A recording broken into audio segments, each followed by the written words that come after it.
The closing session is going to begin in just 2 minutes. So if you're out in the lobby, please come on in and find a seat. We're going to start in just a couple minutes, actually in a minute and a half. So we'll start promptly at 5 o'clock. Please make your way into McNulty.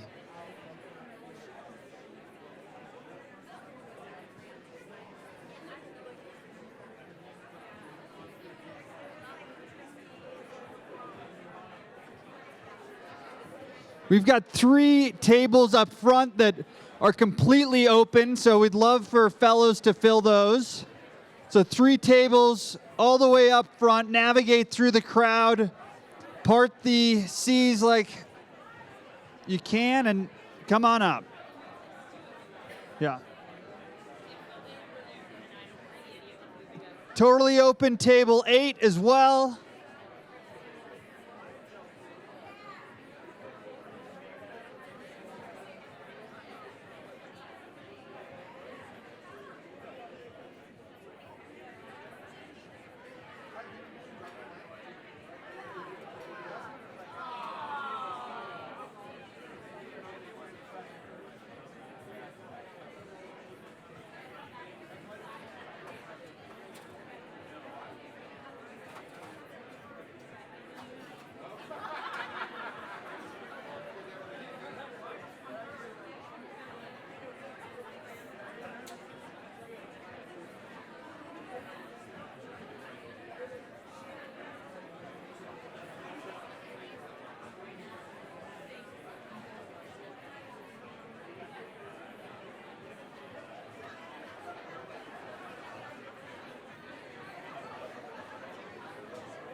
We've got 2 more tables up here, so if folks are looking for spots to sit, you can come up to the right, the front right. We've got ample seating. Don't be shy.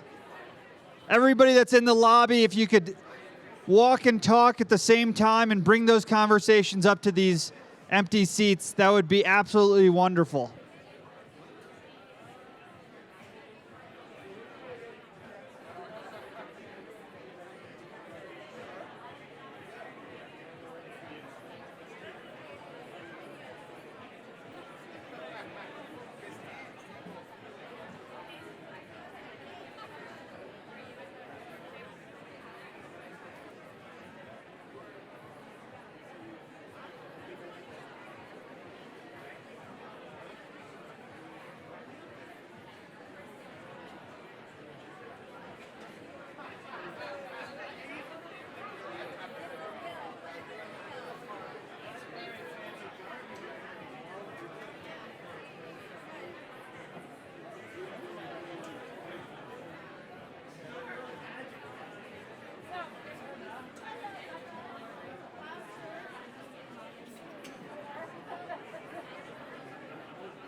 Still plenty of seats, so if at your table there's open seats, I know there's some up here that are open, so just raise your hand if there's open seats at your table. We've got a bunch of folks that are in the lobby that we would love to have their fellowship in this room with us.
Good evening, everybody. Let's do a big round of applause to welcome our final slate of action pledgers to kick off the closing session.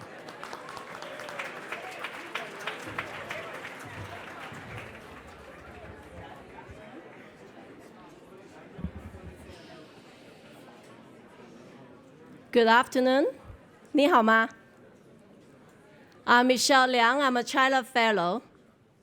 I operate 6 schools in China, and I believe education is beyond schools. Parents are the first and lifelong educators for our next generation. We need training and certificates for so many jobs, such as drivers, lawyers, teachers.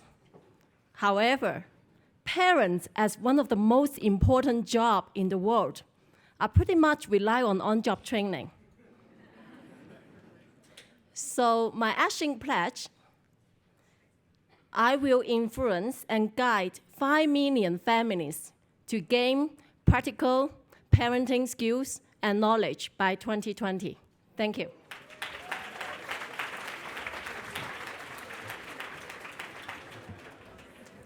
Hello, good afternoon. Buenas tardes. I am Gabriela Hernandez Cardoso, an active board member in Mexico. My action pledge is to catalyze a new AGLN fellowship for 65 leaders in Mexico by 2024.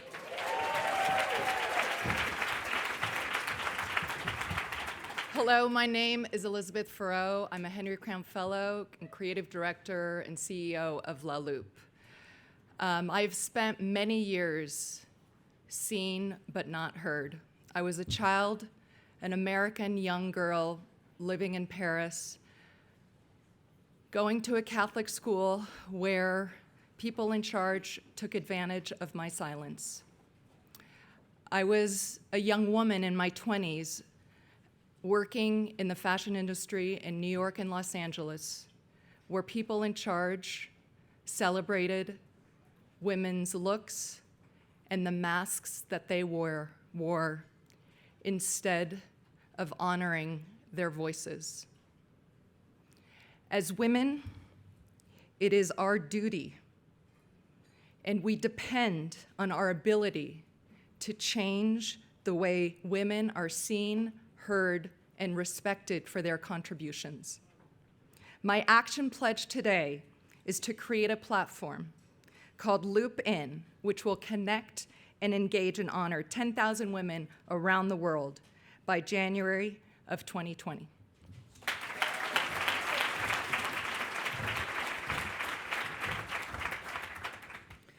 My name is Tanya Morochek Amador, and I'm a Cali Fellow. I'm the CEO of Corner of Love, a global nonprofit that's been working in Nicaragua for about 20 years. Last year, we had to leave Nicaragua because the government criminalized humanitarian aid. We went to the border in Costa Rica and decided to serve the refugees there. And I'm here to tell you that these refugees need your help, as do many refugees throughout the whole world. Last year, a 14-year-old was killed, a bullet that hit his throat, and his last words were, "It hurts to breathe." I've put leaves on your table today. I hope you'll find them, and you'll lift them up and wave a leaf for the refugees around the world. Nicaragua needs your help right now.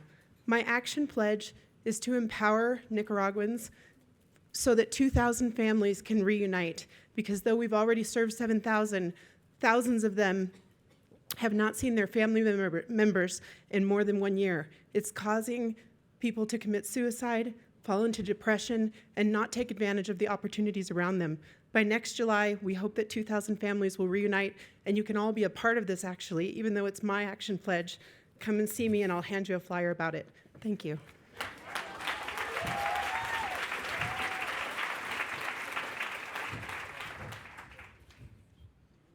Hello, everyone. My name is Ava Hallberg. I am a Youth Forum participant from the Gandhi cohort.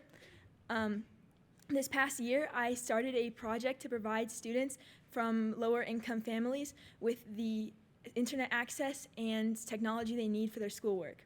My action pledge is to make sure every student in my school has access to the internet and a laptop by the year I graduate, 2023. Thank you so much.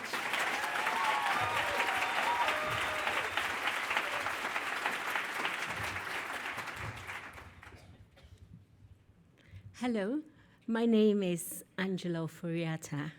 I belong to the Totem Bonum class, second class of the African Leadership Initiative, West Africa.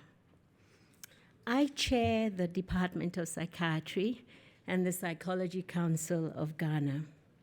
There are people today in my country with serious mental illness whose only access to care is from faith healers. They expect healing, and yet they end up bound in chains. I have pledged to mobilize mental health policymakers and 1,000 faith healers in Ghana to stop using chains on patients with mental illness by the end of 2020, thus freeing people from the scourge of bondage when mentally ill. Thank you.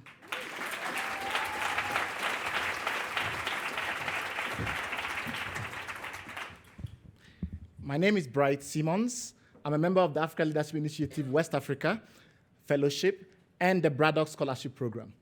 Over the last decade, we've been working to spread technologies for free to consumers and governments to help them distinguish between genuine and authentic medicines, cosmetics, and other products that impact on consumer life versus the fake versions that are killing at least 1 million people around the world.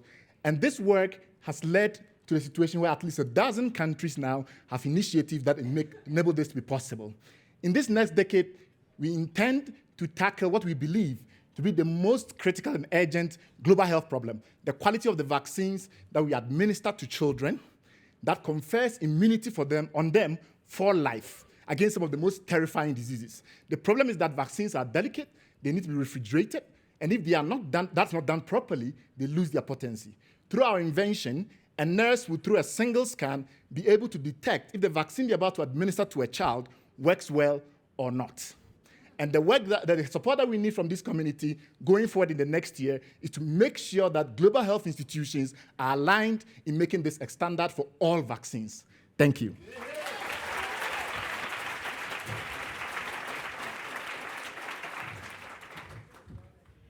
Hi, my name is Nina Rees. I'm a Pahara Fellow and also the President and CEO of the National Alliance for Public Charter Schools. My organization advocates for the growth of high-quality charter schools around the country.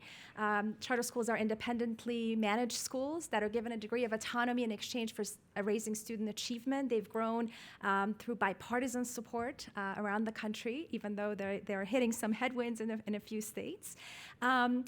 There are about 7,000 public charter schools right now in the U.S., serving a little over 3.2 million students every day. But we know that at least 5 million more students would attend a charter school if one was available to them. Studies also show that the academic achievement of low-income students, students with special needs, and students of color go up when they attend charter schools. So we're very confident that by investing in charter schools, we can make a difference in the trajectory of American education, especially for poor students. My action pledge is to make sure that we have 5 million high-quality seats in our charter schools by 2027. Thank you.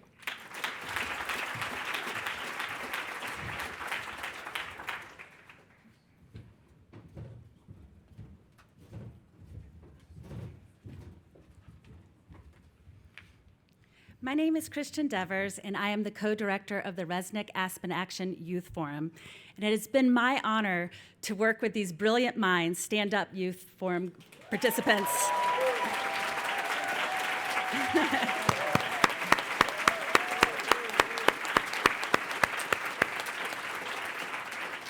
Along with their exceptionally talented teacher stand-up, moderators,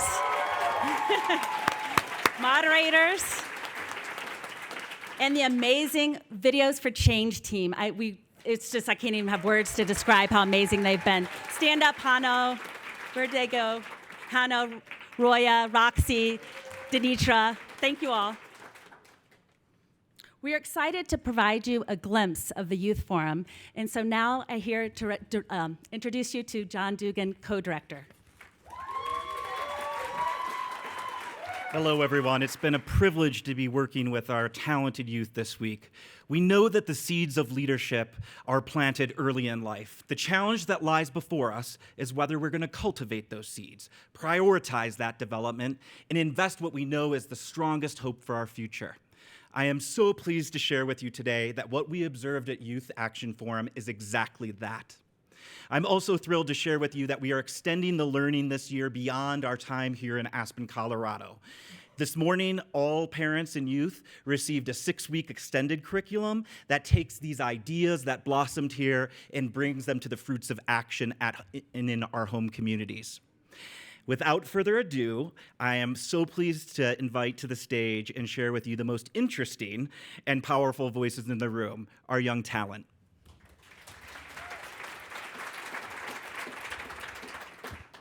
Hi everyone, I'm Ren and I'm Nigerian but I live in the UK and I'm a participant of the Ginsberg Youth Forum.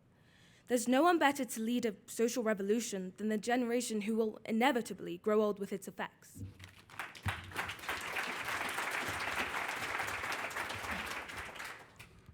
Hello, my name is Scully Ranlett.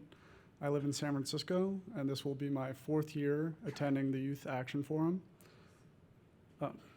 Aspen has been special for me. Every year I come as a new person, and in Aspen I found a place to explore who that person is. And this will be my last year at Aspen, but by no means will this mark an end to the impact that Aspen has had on my life and the lives of all my fellow youth at the Forum. Every year, there are new experiences to be had, and this year, I had the privilege of making a 1-minute video for change. Videos for Change is an initiative created by the McNulty Prize award-winning High Resolve. And it also challenged us to raise our voices as agents of social change. In our videos, we explored the theme of borders through the major issues of racism, social exclusion, climate change, homelessness, and human trafficking. To tell you more about it, I'd like to invite the co-founder of High Resolves, Meredad Bagai, to the stage.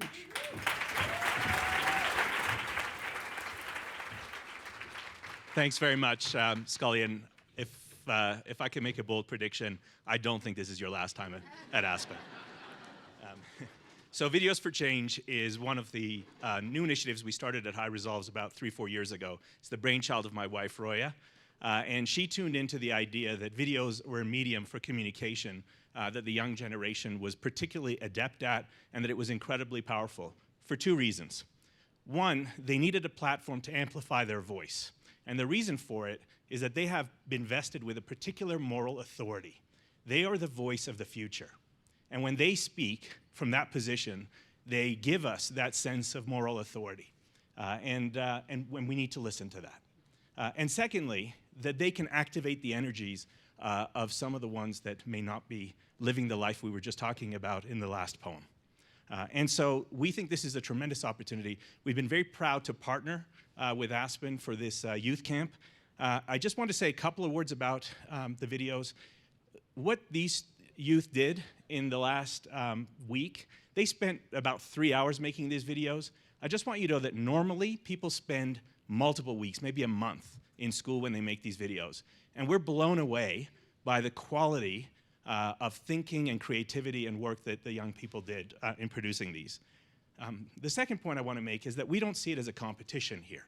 And I really wish we could show you every single video. We don't have time for that, although we're going to make a link available for every single person here. And if you want to see the videos, I encourage you to go and watch all of them.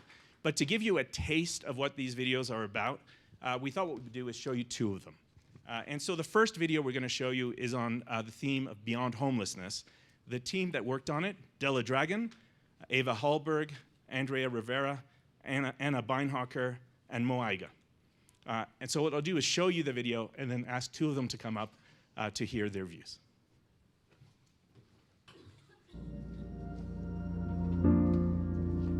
This is my home. This is my home. Mi casa. This is my home. This is my home. This is my home. This is my home. This is my home. A to je na čo spítimos. This is my home. Viviendo de vida. Esta es mi casa. This is my home. Und this is meine Hause.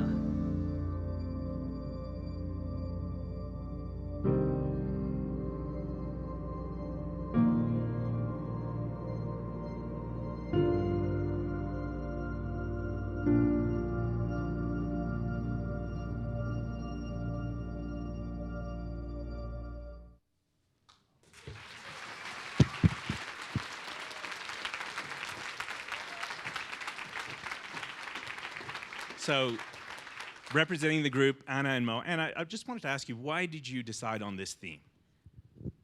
So living in London, I see there's a lot of homelessness in London. I mean, lots of people are living on the street. But what we realized in making this video, and what I think was really striking about this topic, is homelessness is so much more than just losing a house.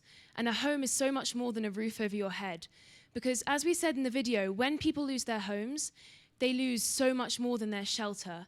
And we thought that was really impactful. And maybe just because someone's not sleeping on the street, they could be sleeping in a friend's house or living in a shelter. They are still homeless, and they've still lost a home, not just a house. Thank you. And Mo, what could you share about what it was like to work as a group and make this video? What have you learned? I've learned a lot from the people that I worked alongside with.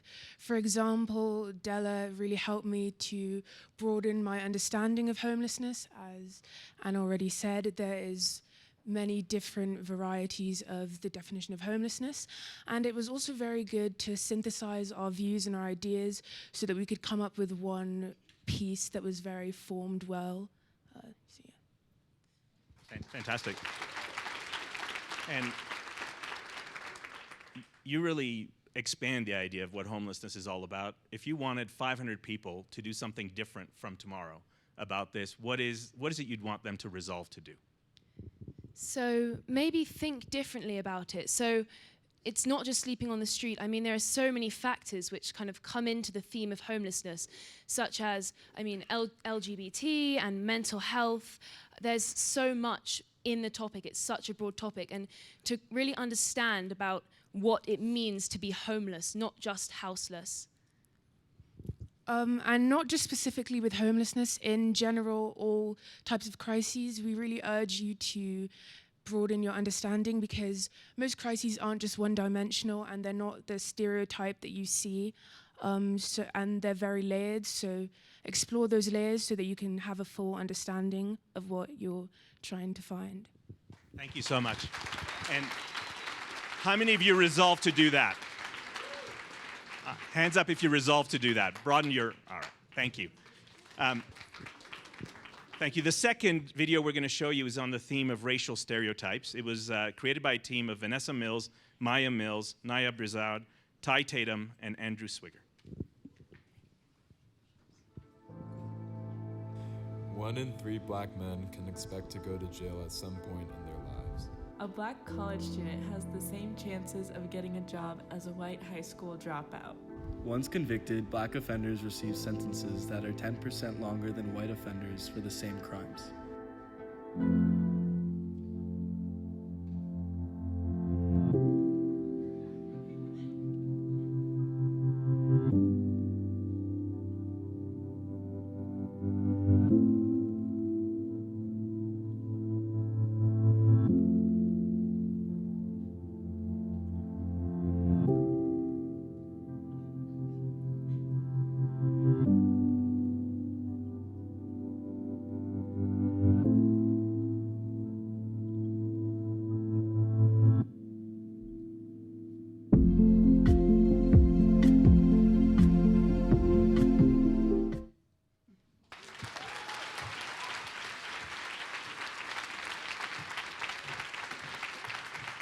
So that was incredibly powerful. Now, you all did that in about 90 minutes. How on earth did you manage to do this in 90 minutes? I mean, we had a lot of complications. We didn't get to film. We did this morning. It was filming, editing, everything was this morning, and I think it was driven by the passion and the availability to have an open, vulnerable conversation with our group. And how, that happened immediately. The first day we got here, we all opened up. So the second day we sat down together, we just produced this out of nothing. Yeah, and we did come across some complications on the first day. For example, there came up the topic that while we made a video on racism, we thought it was important that one member of our group, Andrew, is the only white member in the video, and we felt that was very important to talk about the subject of white privilege and how that can affect other people, and I guess, yeah. Well, you certainly made that point. I think it was a really clever way of bringing it out. Let me ask the same thing I asked the previous group. So we have 500 people here. If you want them to resolve to do something when they leave today, what is it you want them to resolve to do? That's your question. We had this spaced out, but okay. One thing we want to resolve is we want more open communication between the generations. I was talking previously in another seminar about hyper-individualism and how our generation doesn't have a mask to take off and talk between adults and children. It's all the same dialogue. And so it's hard to communicate because we don't have the tools to talk to you guys. we have the tools to talk amongst ourselves and hide ourselves behind the screens. We need the vulnerability from you to be able to have vulnerability from us. So how many of you resolved to have open communication? Thank you very much. Thank you.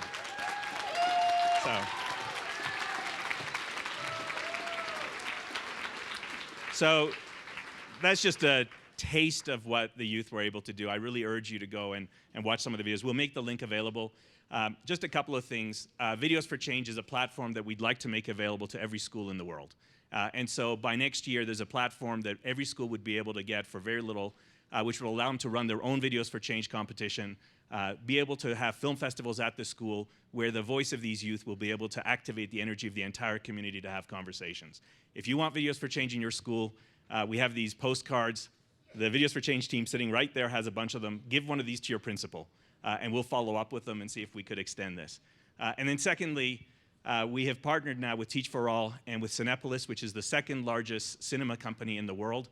And one of the things we're expecting to see as we roll out Videos for Change and some of the work that Teach for All will do is the ability for the best videos that the students produce to be shown as trailers before feature films at Cinepolis theaters, which means something like 300 million views a year, and the voice of these youth activating the rest of society. Thank you.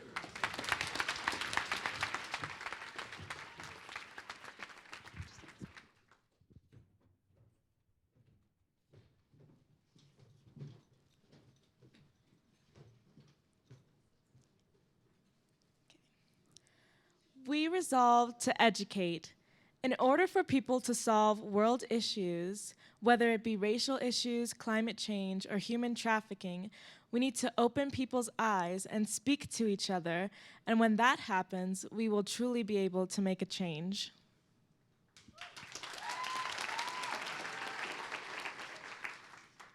I resolved to educate and inform Puerto Rican female high school students about all the career opportunities pursuing studies in STEM-related fields can bring them. We resolved to teach 20 people in each of our communities about mental illness, social inclusion, climate change, and the voice of the youth.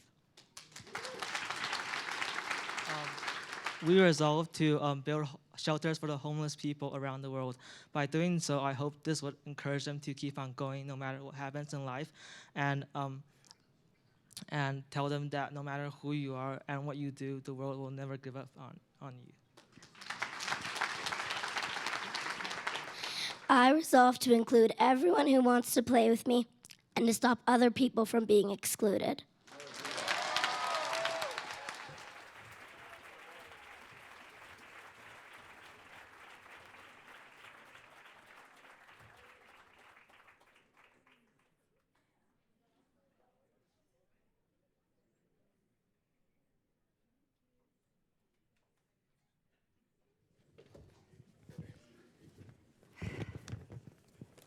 That's a very, very hard act to follow. Well done, you guys. You did an amazing job. And thank you, Mad Dad, for exposing them to that way of expressing themselves. So I have a unique privilege to recognize and honor on behalf of so many fellows in the room and those who love him, the great Keith Berwick.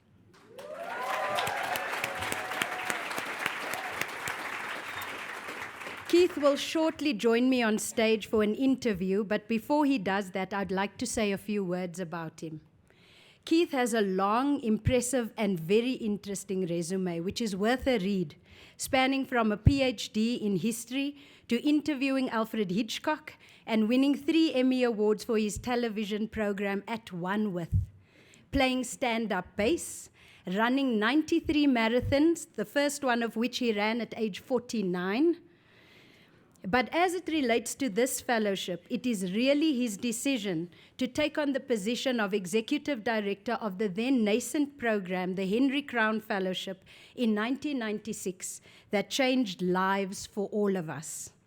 That single catalytic act of taking on, crafting, and molding the program and putting together the first classes set in motion a series of events which led to what exists today. and Aspen Global Leadership Network, 14 programs, now over 3,000 fellows strong, across 70 countries, and it all started with the Henry Crown Fellowship. Keith was joined by Skip Battle and Ben Dunlap in launching moderating the first 10 classes, forming the Jedi Triad of original moderators, the greats, in forging the intergalactic army of the just, us, and growing. He later went on with Skip and Peter Reiling to develop and moderate many of the programs across the world, including the Fellowship in Education, Pahara, and the Fellowship on the Environment, Cato. Together, he and I moderate the Pursuing the Good Life Alumni Seminar, having its first session as us as a pair in 2008 in Spear, South Africa. He also holds countless reunion seminars that spun off from almost every single class, where fellows travel across the world for guidance and the reverent practice of soul tending. Having to face ourselves, asking difficult and sometimes troubling questions, not letting us off the hook if we try to stay in the shallows, and helping us on our journey of self-discovery.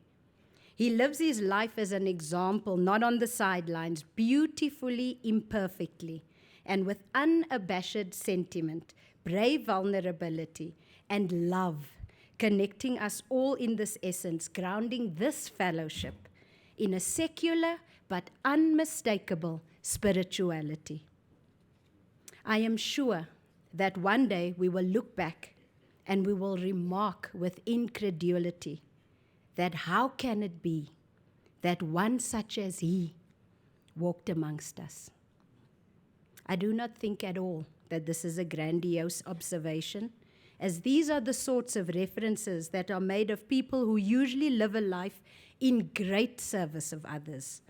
They have figured out the importance of interconnectivity.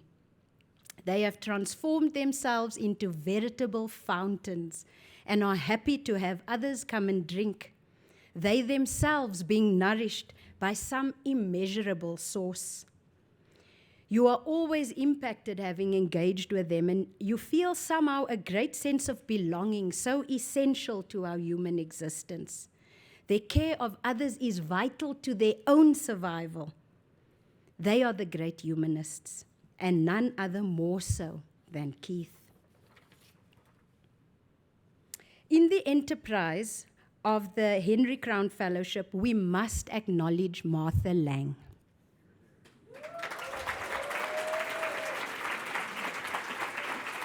She supported these efforts for 18 years.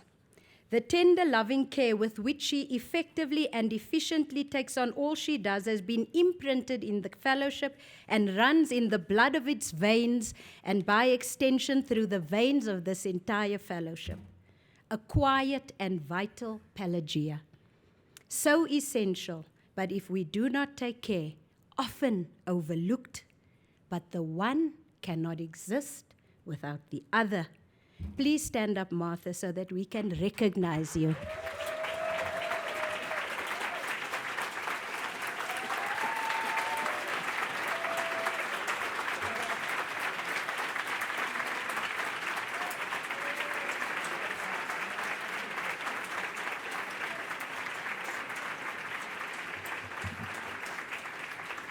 How can we talk about Keith without mentioning his equal in vitality, in exploration, and in depth, the love of his life, Sheena? The two are a pair, and you know the one more fully by getting to know the other. An enduring love marked by on-the-spot honesty, deep love and concern for the other, and a true, living, thriving example of freedom in togetherness. She is steady in her step, has an unpracticed flair. She is the balm to his heart, his mind, and his soul. Sheena completed her PhD on a subject called written beauty in literature and the mind. If you are lucky enough to have a conversation with Sheena, the cues are long and the exchange captivating. You will probably learn something about beauty and its ability to help us transcend the self and even connect with divinity. Please stand, Sheila, so we can acknowledge you in all your beauty.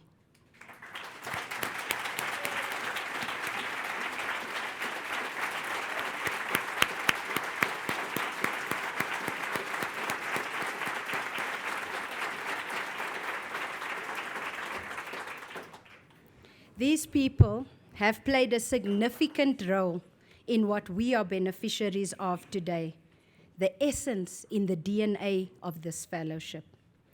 African elephants retrace ancient roots across the continent.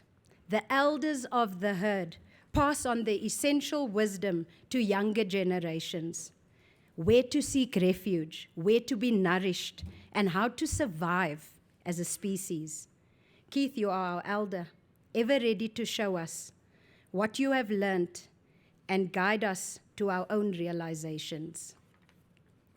The elephants link wildlife systems as they move. They bring important information about where they come from and connect diverse species that enrich and strengthen the entire ecosystem. Conservationists say that when you look after the elephant, you end up caring for the entire environment, right down to the tiny dung beetle. To care for the key species is vital to our survival. And elephants cross borders.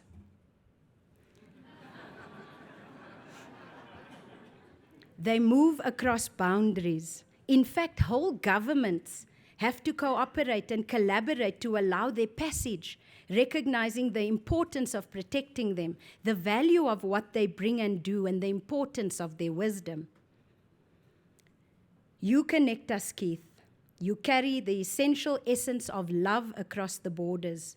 Whole governments will have to cooperate when the full power of love and connectedness fueling the good and deliberate deeds of this fellowship finally stirs in the world. I came to know Keith when he, Skip, and Peter Riling moderated our class. Later, on our way back to the airport from moderator training in a separate event, Keith asked me what I was reading and interested in. Just emerging from a divorce at a really young age, I realize now. And having read every conceivable self-help, religious, mystical, alternative healing book and author I could lay my hands on, I gave what I thought was the Aspen answer and listed off all the finance, business, and current affairs titles I had had to read for my work. Leaning toward me with a curled finger on his lip, he kept listening, and then we started to talk. That led to the first pursuing of the Good Life Seminar in 2008, and it's been a 12-year journey. We have come to be each other's mirror and each other's other. The journey will never stop for me, and it never stops for him, as this journey of self-discovery will never stop for any of us.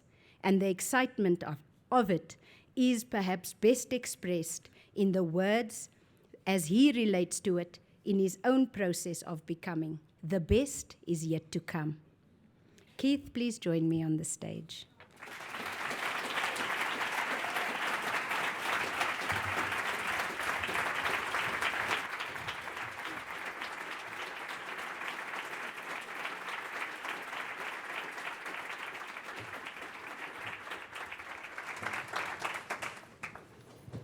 I think they want me to sit here, so you sit.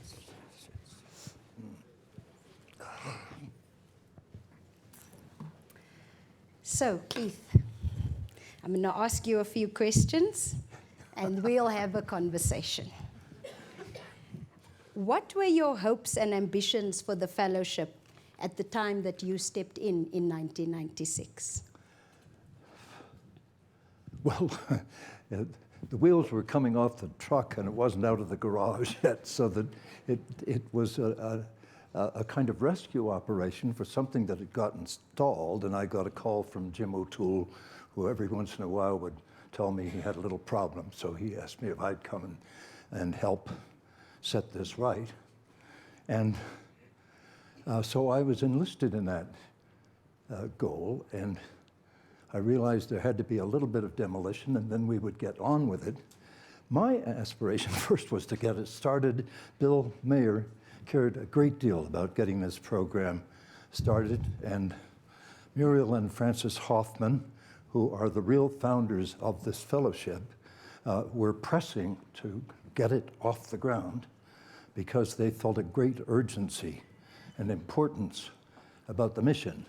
And I took that mission very seriously. They were trying to establish meaningful philanthropy for a whole generation of people, particularly in the Silicon Valley and other such places, who were becoming enormously wealthy without, as they perceived it, very much commitment to social service or to leveraging their privileged position for the good. So that was the mission at the outset, using all of the tradition of this extraordinary institution over the years. And then it was to deal with a problem that had always existed. You had this descendants from Aristotle to Adler, Mortimer Adler, to O'Toole, who revised the executive seminar, and now to Trey Breyfogle. And the proposition was that you were going to try to create the conditions of the good society. You had the executive seminar, which was the core program of the Aspen Institute, but they were never successful in getting anything beyond that had lasting power. And so it seemed to us that the Henry Crown Fellowship and whatever offshoots of it would be able to solve the problem of continuity and therefore general meaning.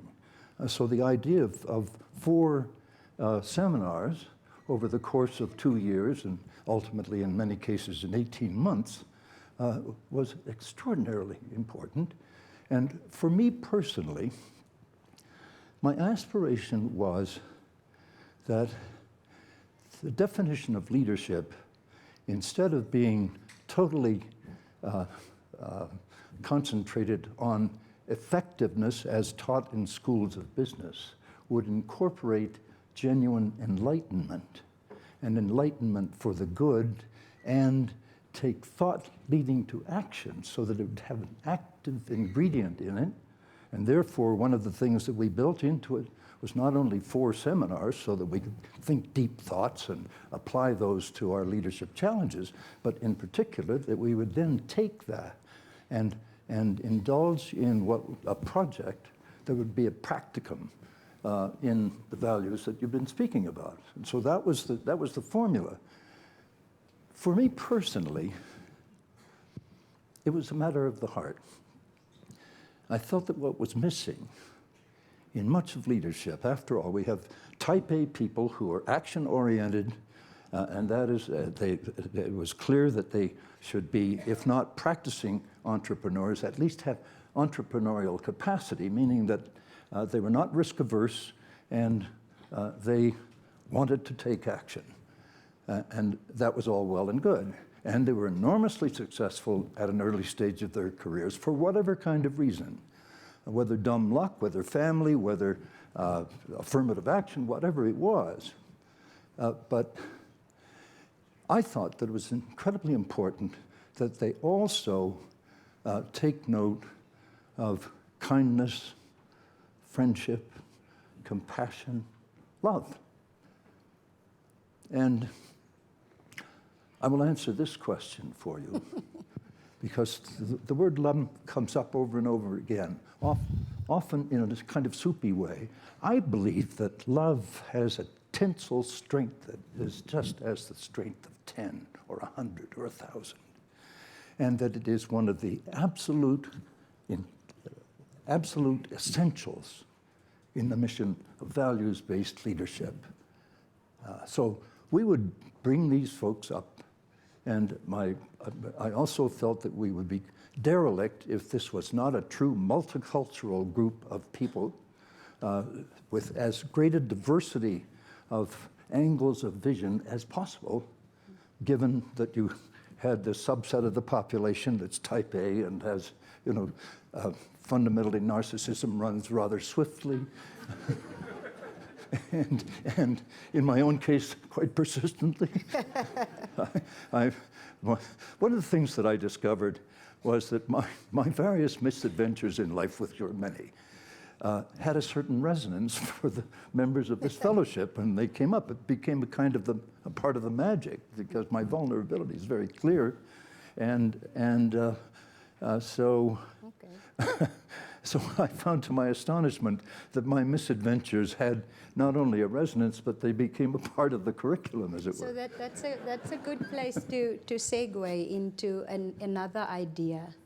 What is the act or the process of soul tending? Well, the Jesuits, of course, have done this. I am not a Jesuit. I'm not a practicing religionist, except the religion of the mind and the spirit and the body, mind, and spirit, the great trinity of the Aspen Institute. But what's the question? What is soul tending? Yes. The thing that the Jesuits have always been. Well, I believe that what we have to do is first tend to our own soul. We have to take an interior journey and have an internal conversation with our soul when it's telling us the truth. And then we have to take an assessment, a self-assessment. I have certainly done this, and I continue to do it. It's an ongoing practice of considering what are the masks that we wear? How do we present ourselves in the various roles that we play? And we all play many roles. So one of the first things we ask the fellows to do is take the mask off and present yourself. Be vulnerable, accessible, open. And I think if you can be in contact with your own soul and then seek to align the outer with the inner, you have a prescription for an ongoing relevance, and therefore the possibility of creating an atmosphere in which learning and love are irresistible. That's been my aim for my whole life long. Thank you, Keith. And so the soul tending seems to me that when we come together, we come to know one another in deep and intimate ways, in revealing in the circle of trust and confidentiality things that normally are never revealed to the outside world. And there is a sacredness about that, and a sanctity about that circle of trust.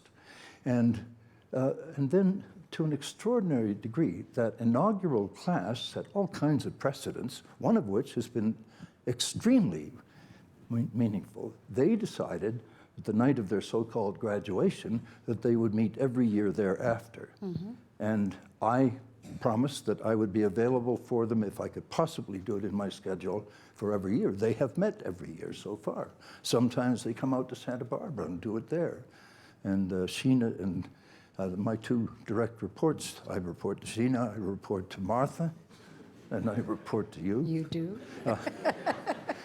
And they put on just an extraordinary 90th birthday party for me, in which people came from all over the world. People came from my past lives. People came from the community that I had. I spent much less time there than I did traveling the world for this. So, Keith, yeah. In the Summit magazine that we received in our arrival packs, there's a spread that covers you, and it refers to your practice of embracing the other. Yes. What does this mean, and why is it so vital to your existence? Well, the little pieces in the Summit magazine, and actually I was invited by the editors, Phil Havayana and Kid Solomon, to write a piece on the moderating of the other, which is Borges's quite extraordinary story, which is used in the curriculum. We introduced it back in 2005. And it is the story of Borges himself at age 59, I think it was, who sitting on a bench on the Charles River, it's February, it's cold, there are ice flows there, and he becomes aware of another being. And that turns out to be an apparition of his younger self. And while he knows that he's on the banks of the Charles River, his younger self, who comes into his presence, knows that he's on the Rhone River in Geneva. And the whole story is how he, the elder, tries to get in touch with his younger self. And he knows all kinds of things that happened back in that year and previous years, and of course all the things that have happened since.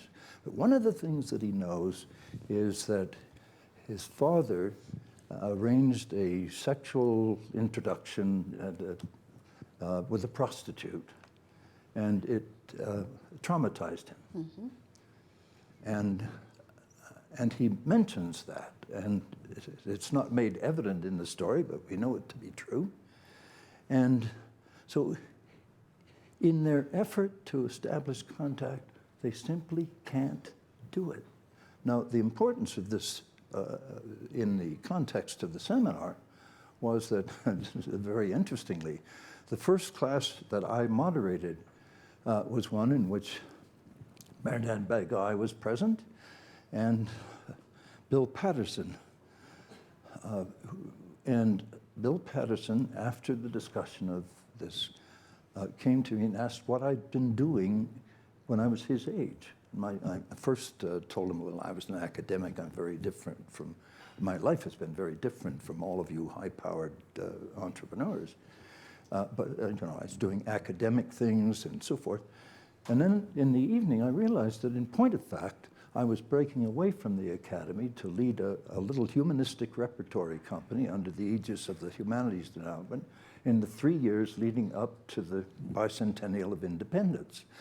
And what an extraordinary experience that was of ordinary people in farms and factories and Rotary clubs and, you know, all of the kinds of associations in small towns under 10,000 in population by some formula of the Humanities Endowment who were held to be humanistically deprived.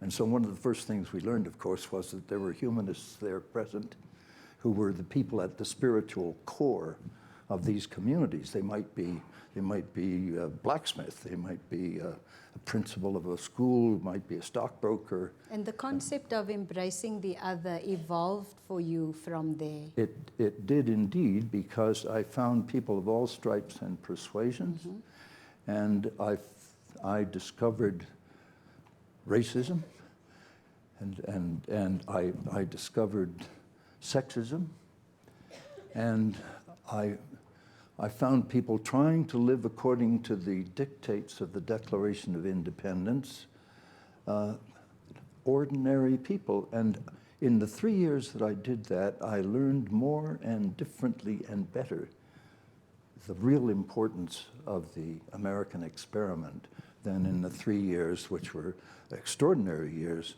of studying with Daniel Boorstin at the University of Chicago. So why is the concept of embracing the other so vital to your existence? I think that, to me personally, as I say in the story that I've written, I lived in my young life in a outwardly very respectable family, and internally I was under the tyranny of my older brother, 2 years older than I. Twice tried to kill me, once with a large boulder aimed with malicious intent, another time with a knife. And he was a terribly troubled person, but to me he was a tyrant, and he put a bullet through his head in Golden Gate Park about 11 days before his 19th birthday, and news greeted us in Toronto on Halloween 1945. And I experienced that as a liberation from tyranny. And that was the trigger event for my gradual but lifelong attempt to right the ship and head it into a true north of authentic presence, and so on. So did you have to forgive yourself for feeling that way about your brother? Is that? I did. And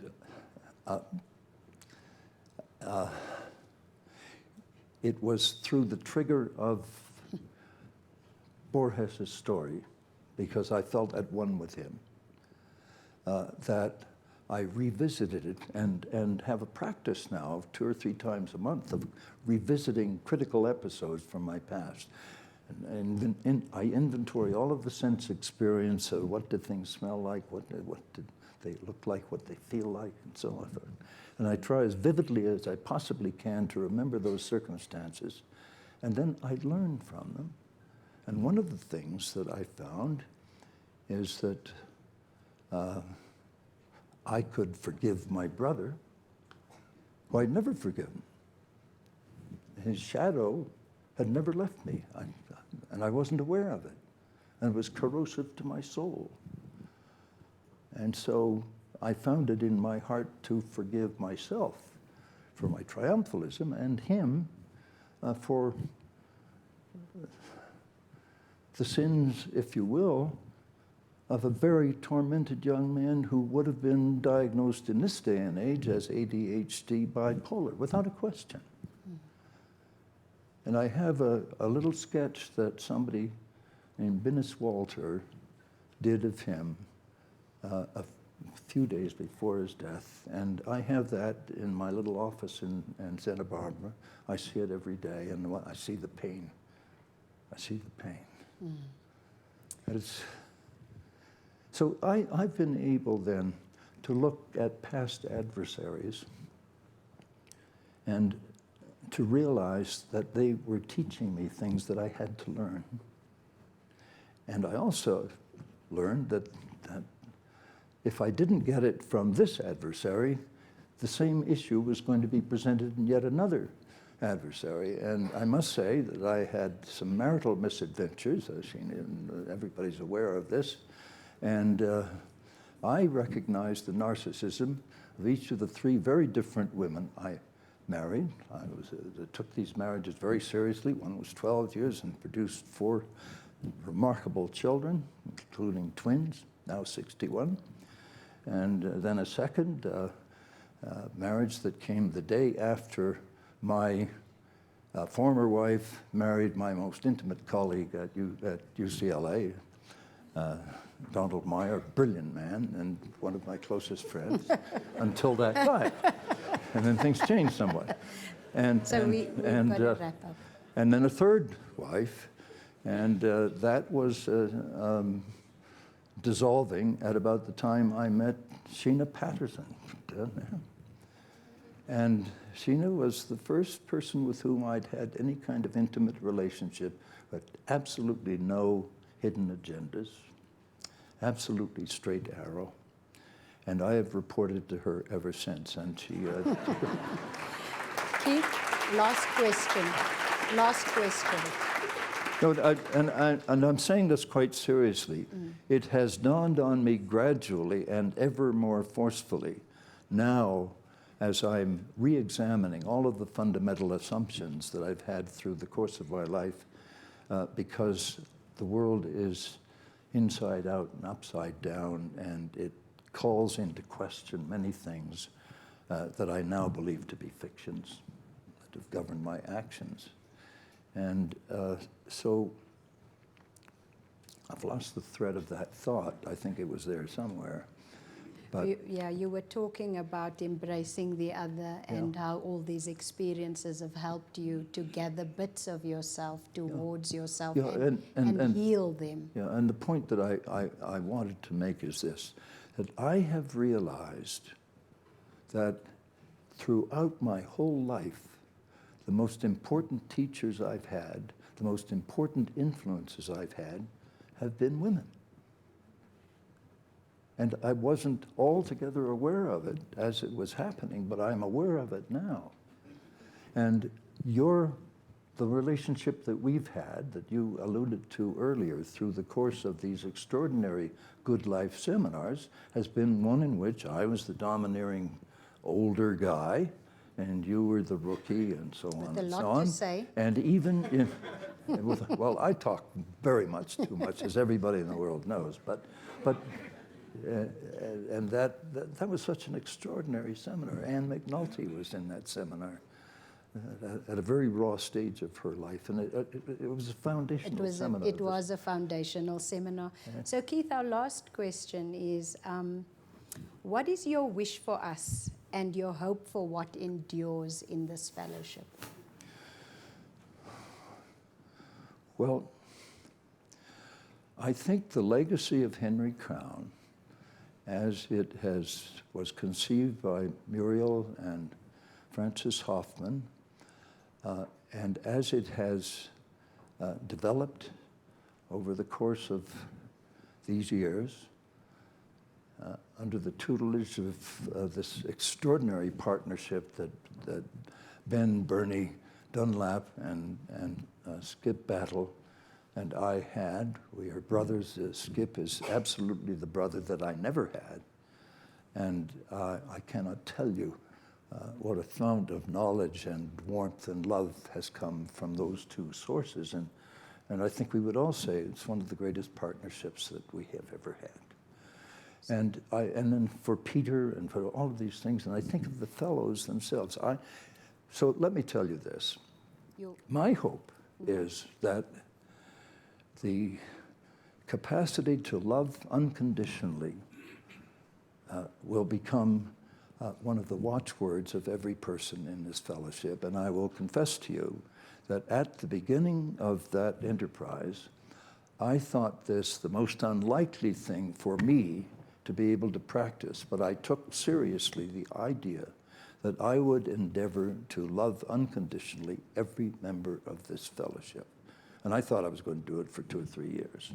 It was a turnaround. And very early in that process, with the inaugural class, there was all kinds of magic dust sprinkled when they came together. But very early in that, I realized that there were 2 or 3 of those people who I found somewhat off-putting on sight. And so what to do about that? I of course went as I got as close as I could possibly get to them. And in every case, over all of the seminars that I've moderated over all of these years, and there are many, I have been able to establish a knowledge of the good, the bad, and the ugly of all of the people I've in contact with, and to love them unconditionally. And the ones who I found off-putting on sight in every case except 2, I discovered you don't know who you are.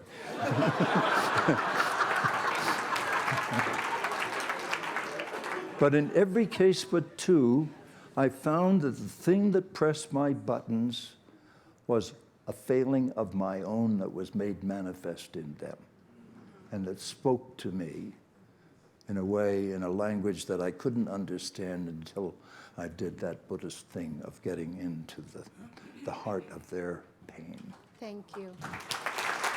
I'm going to thank you now. Did I answer the question? Yeah, you did beautifully. I don't think so. Yeah. Thank you, thank you, thank you. Ladies and gentlemen, Keith Berwick.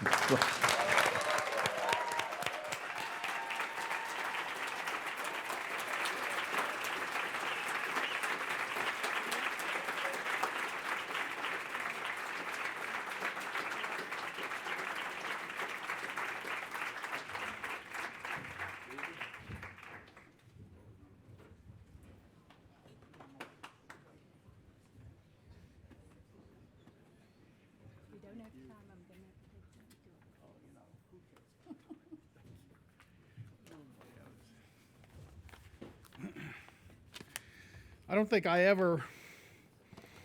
think I would have considered it life success to be on the same stage with Keith Berwick for even just a few minutes. So thank you, Keith and Heather, for beautiful, beautiful session. Just a few more minutes, and then we'll go off and celebrate. But First of all, I'm David Langstaff, and I work for all of you. And it's such a privilege to be on Dan's team here to really take the Aspen Institute further. And I want to share with you a few thoughts on that. But first, just look how far we've come. This is the 10th gathering of fellows, and it's the 7th of the Resnick Aspen Action Forums, and what a week we've had. And I just think that for all the things that we've done, what we've enjoyed, all the experiences we've had, all of this has been made possible by a stunningly competent and totally committed team. And so you are all out there, and I'm going to ask you to stand when I read your name, and I'm not going to say, as most people do, hold your applause to the end.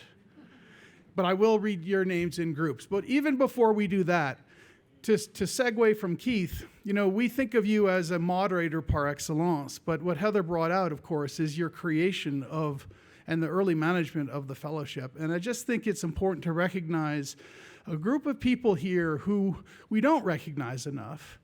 Tanya Hinch is running the Henry Crown Fellowship now. Jen Simpson is here. I'd like all of the program, all of you who run the programs to stand up, because we don't recognize you enough. Claudia, bravo.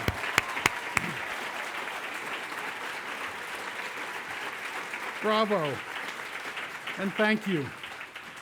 So, let's begin, and Tommy, with all apologies, I'm going to begin with Olivia O'Neill. Where's Olivia? Where's Olivia? So Olivia O'Neill and Tommy Loper.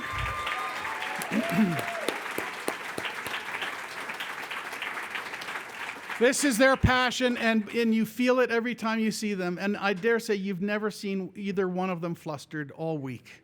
So well planned. And their team, special thanks to Kid Solomon, Jasmine Lim, Brianna Curran, Chris Veazey, and Alexis Ettinger, wherever you are. Our communications and systems team, Phil and Sam, and Shaquila and Ina.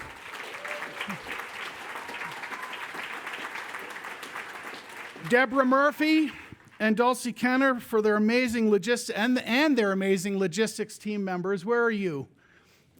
Do stand if you're here. All right, very good. Very good. They're logisticizing.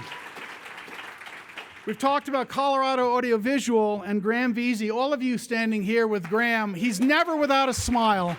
Thank you, Graham. The AGLN and the leadership department team of Emily and Stacy, Catherine, Julie, Ashley, Shannon, Araba, Pebbles, Janice, Martha, Crystal, Molly, Sean, and Tori, as well as Sasha Borowski and Willow Darcy. Thank you all, and do stand up.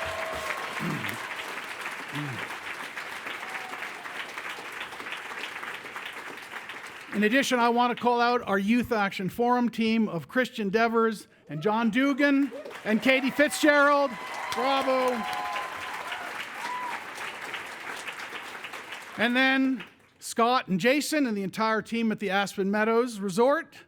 And those who have kept us safe this week, including Brian White and Tom Delisandre. Thank you all. And of course, we thank all of our donors who've committed, whose commitment and support enable us to do this. Thank you all. So, I want to take just a few minutes now just to share a few thoughts as we sort of all get ready to embark to wherever we're going. We talk about inflection points. It's the time in our lives when we pause and consider what we are doing and why. It's when we consider the impact we want to have and the legacy we might want to leave. And part of the magic of the AGLN is that we seek people who are at this point, who have had success and who now strive to make a more meaningful contribution to society, to have a more lasting impact that matters. So the AGLN today is built on over 3,000 fellows who have reached this inflection point at least once. Now, the AGLN is there too. We've had success, but it's time for us now to challenge ourselves and to question how we can have a greater impact in changing the world for the better. With John Simpkins at the helm, we start a new era. And with the continued prodding and urging of Ben Dunlap and Skip Battle and Keith Berwick, we're not just poised, but obligated to do more. So what can we see in our future? We will continue to strengthen and build out the AGLN and address the global gaps in our fellowships. We'll begin to deliver on the promise and opportunity of the AGLN network, connecting fellows and enabling fellows to more easily connect with each other. For our fellows, we want the seminar experiences to mark the beginning of a journey together with the Aspen Institute as a partner for life, delivering more in resources and support, including connections to other parts of the Institute. This commitment is one of the reasons why gatherings like this are so important to our future. Given the increasing complexity of the problems and challenges our communities face, we recognize that it is not enough to focus solely on individual responsibility and transformation. We must encourage and enable collective action if we are to address systemic injustice. This commitment to collective action is one reason why our new Civil Society Fellowship and Nikki Irvin's leadership is so important. We need to continue to share our stories and learn from each other about the work our fellows are doing around the world. And one clear lesson from this week is the greater understanding we have of the power of the arts. From the beauty of Hope and Tamsin's poetry to the power of Henry Naylor's play, we see and feel, once again, the important role the arts can play in the work that we do. We must continue to examine the work we do and question whether we are having the kind of impact that we expect of ourselves. We push our fellows in seminars to look through the lens of humility in assessing their commitment and contributions. We must do the same for ourselves. And we must deliver for our moderators who deliver so much for us. They are the chefs in the kitchen, brewing and concocting the secret sauce of our fellowship experiences. And Stace, I want to recognize you for your leadership for what we've done. And all the moderators, please stand up. All the moderators.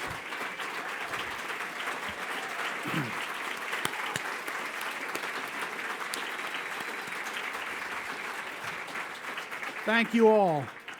All in all, we've got an exciting future, but we can do more.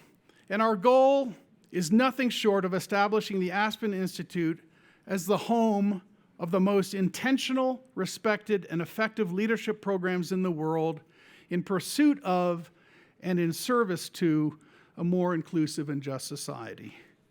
And this goal can only be achieved through you, purpose-driven, values-based leaders.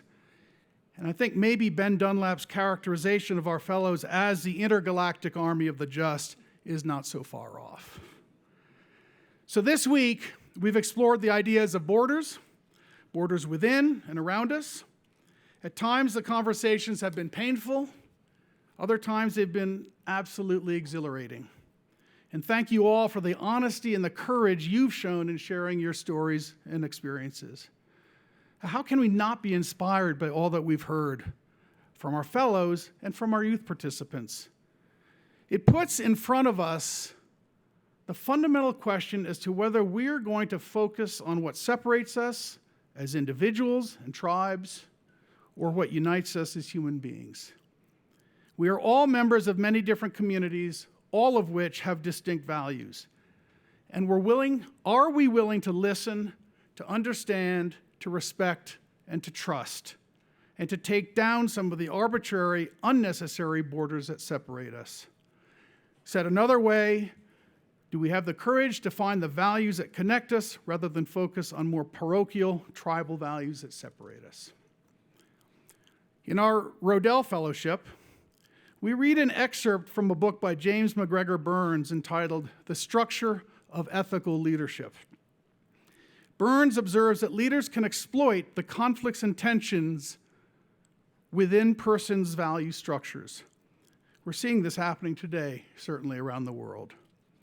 He goes on to say, and I quote, "The essence of leadership is the recognition of real need, the uncovering and exploiting of contradictions amongst values and between values and practice, the realigning of values, the reorganization of institutions where necessary, and the governance of change.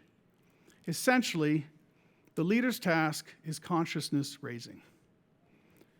But the ultimate test of moral leadership is its capacity to transcend the claims of the multiplicity of everyday wants and needs and expectations, to respond to the higher levels of moral development, and to relate leadership behavior, its roles, choices, style, and commitments, to a set of reasoned, relatively explicit, conscious values." Essentially, Burns is telling us that the enlightened moral leader is the one who elevates us, the one that connects us around shared human values. So the choice is ours. And it reminds us that if we're to have the impact in how we make this choice, leadership, in fact, matters. Not titles, not power, not position, not money. These help, of course, but I'm really talking about the leadership that can be exercised by good people working together.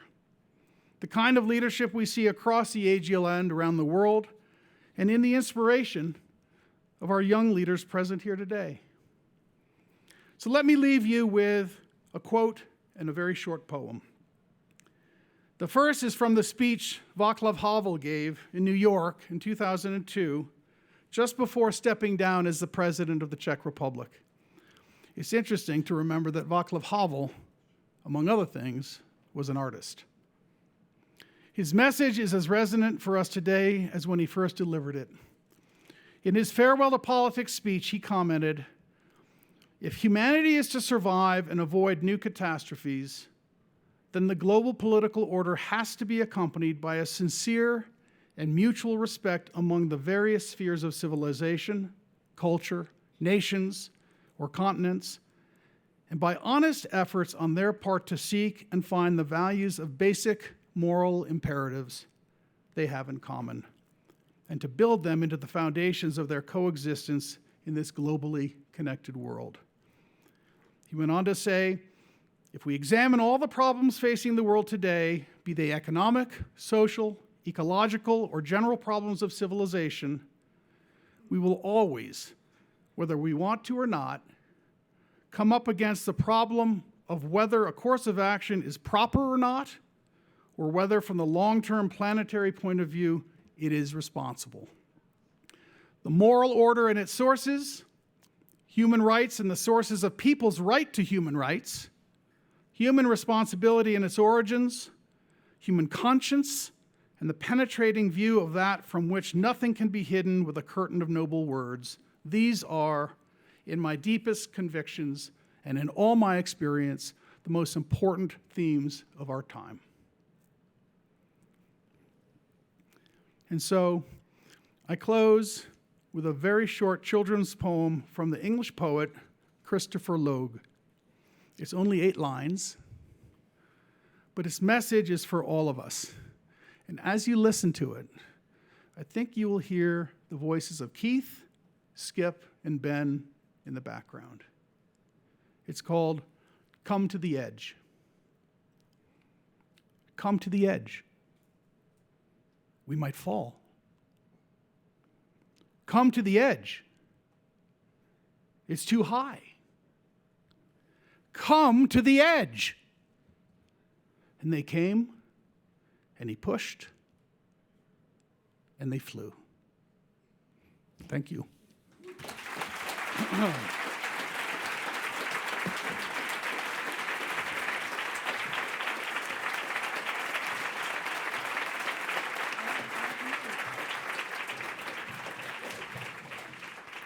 That concludes the closing session, but the party will be one that you don't want to miss. It will start at 7 o'clock in Greenwald. We've got an 8-piece band, so let's all reconvene in Greenwald and throw down. If all the members of the AGLN team could please